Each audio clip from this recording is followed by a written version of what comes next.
Have you ever wondered what it feels like to cheat in Rocket League? Like, what if you could rank up so fast that people actually started accusing you of smurfing? I'm talking about flying through ranks, going from gold to champ or even champ to grand champ in what feels like no time at all. Sounds insane, right? Well, it's not, because ranking up that fast is 100% possible, and I did it, and in this video I'm going to show you how to do it as well. Most people struggle because they waste time on the wrong things. They grind aimlessly, thinking that endless hours of free play or grinding ranked matches is enough to climb. But trust me, that's wrong. The secret, you've got to master 3 key pillars: mechanics, game sense, and mentality. And these are the building blocks of ranking up, and I'm about to break them all down for you for completely free. And real quick, if you're wondering who I am, my name's Dice, and I've hit SSL more times than I can even count. I've been at the top Rocket League ranks for years now, so I know what works and what doesn't because I've tried it. And I'm about to give you tips based on my personal experience. So this isn't me just guessing, this is me telling you what I've done so you can do it as well. Let's start with mechanics, because this is where most players hit a plateau. Everyone wants to pull off insane flip resets and double taps, but here's the unfortunate reality.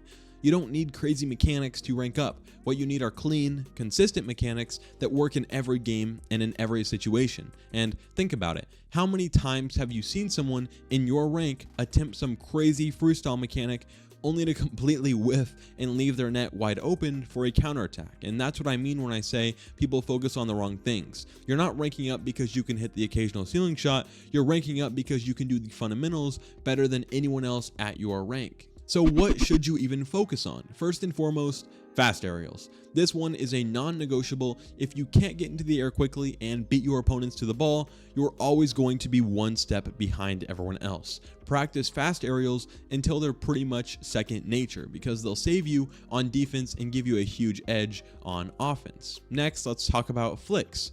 These are such a simple mechanic, but they're ridiculously effective. You don't need to learn 1,000 different flicks either, just master a basic power flick or even a 45-degree flick. These will win you 1s, create space in 2s, and open up opportunities in 3s. Flicks are one of the most reliable ways to be a defender, and I just posted a complete flick guide that I'll have in the description of this video. And here's the part that's going to separate you from everyone else at your rank: recoveries. I can't stress this enough.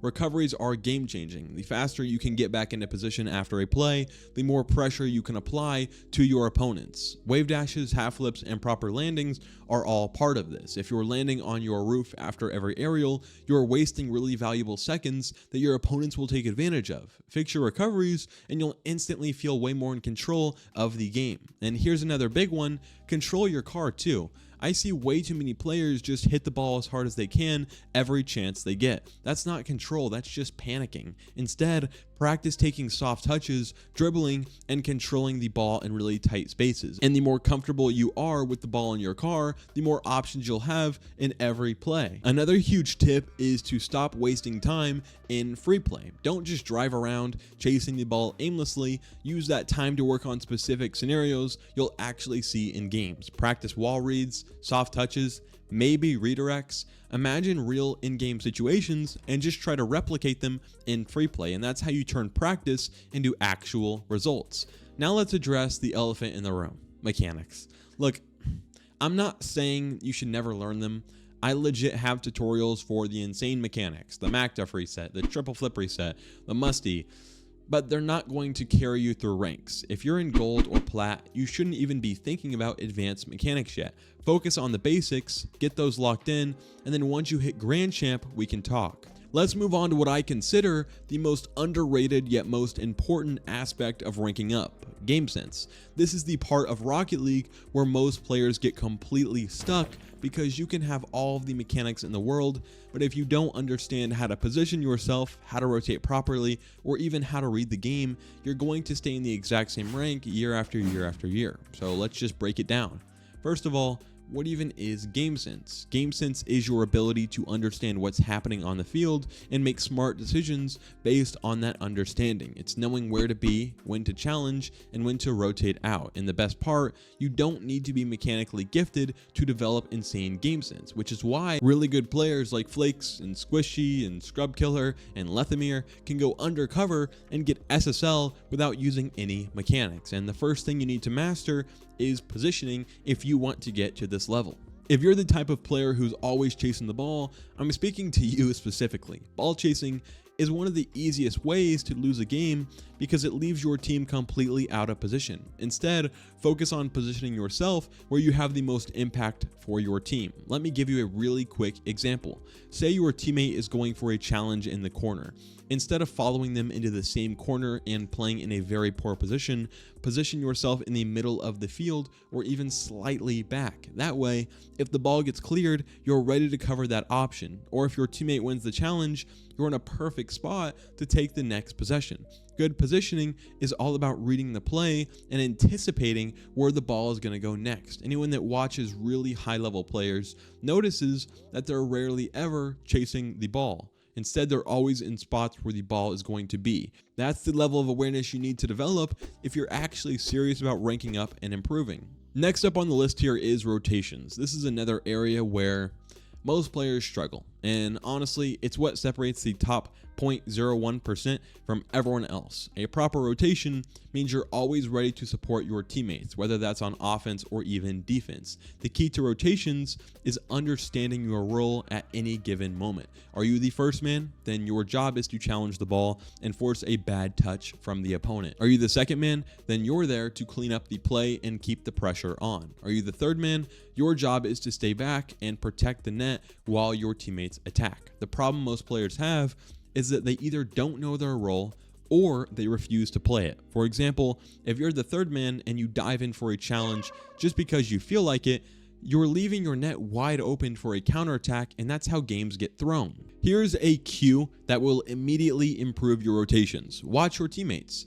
If your teammate is challenging the ball, don't dive in right after them. Give them space and be ready for the next play. If your teammate is out of position, cover for them instead of leaving the net wide open. Rotations aren't just about following a cookie cutter pattern, they're actually about adapting to what's happening on the field. And another thing to keep in mind is boost management. Rotations fall apart when you're scrambling around the field looking for boost. If you're constantly running out of boost, it's because you're not managing it properly. Stop going for every big boost pad you see and start using small boost pads to stay relevant in the play. And trust me, you don't need 100 boosts to make a play. 30 or 40 is usually way more than enough. Now let's talk about decision making. This is the brain power behind your gameplay, and it's what makes game sense so incredibly powerful. Every time you touch the ball, you should be asking yourself questions like, what was my goal here? Are you trying to clear the ball? Are you trying to set up a pass?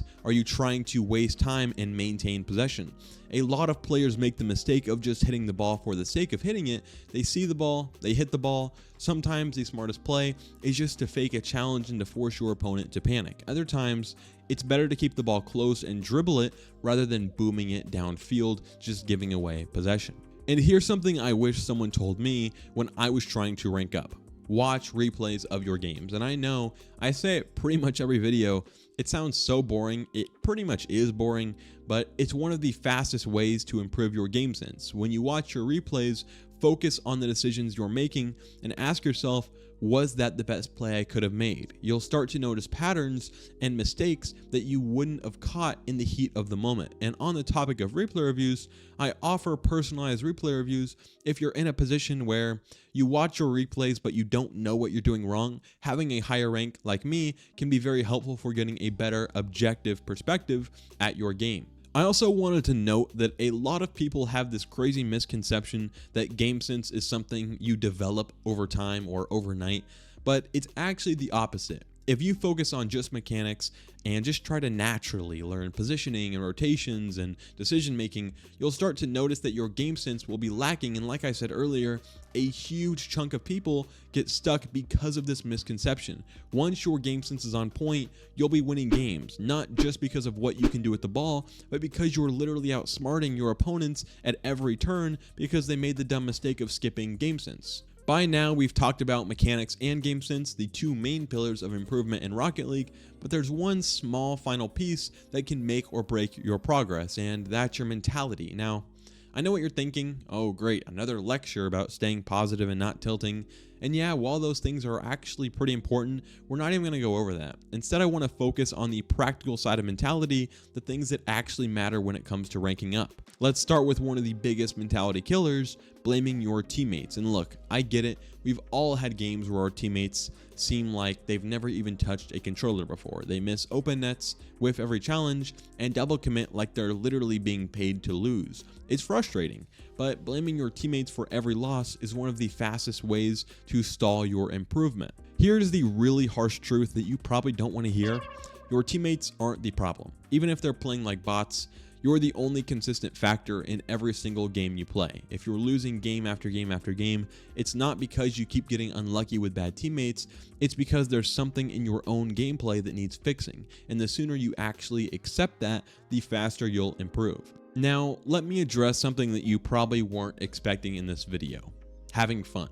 I know this sounds kind of cheesy, but it's true. Rocket League's a game, and games are supposed to be enjoyable. If you're not enjoying yourself, it's going to be a lot harder to stay motivated and consistent. So find ways to make the grind enjoyable. Maybe that means playing with friends, experimenting with new car designs, or taking a break from ranked to mess around in casual. Whatever it is, don't forget why you started playing in the first place. Lastly, let's talk about patience. Improving at Rocket League takes time. You're not going to go from Diamond to Grand Champ overnight. No matter how hard you grind, there will be ups and downs, winning streaks and losing streaks. But if you stay patient and consistent, you'll see progress over time. Think about it like building a house. Mechanics are the foundation, game sense is the structure, and mentality is the roof that holds everything together. If any one of these pieces is missing, the house falls apart. But when all three are strong, you've got something solid that can withstand anything. So in conclusion, if you want to rank up so fast it feels like cheating, focus on mastering your mechanics, game sense, and mentality. It's not going to be easy, but I promise it'll be worth it. And who knows, maybe one day you'll be that player that others look up to and wonder, how is this guy so good? Thanks for watching. I'll see you on the next one.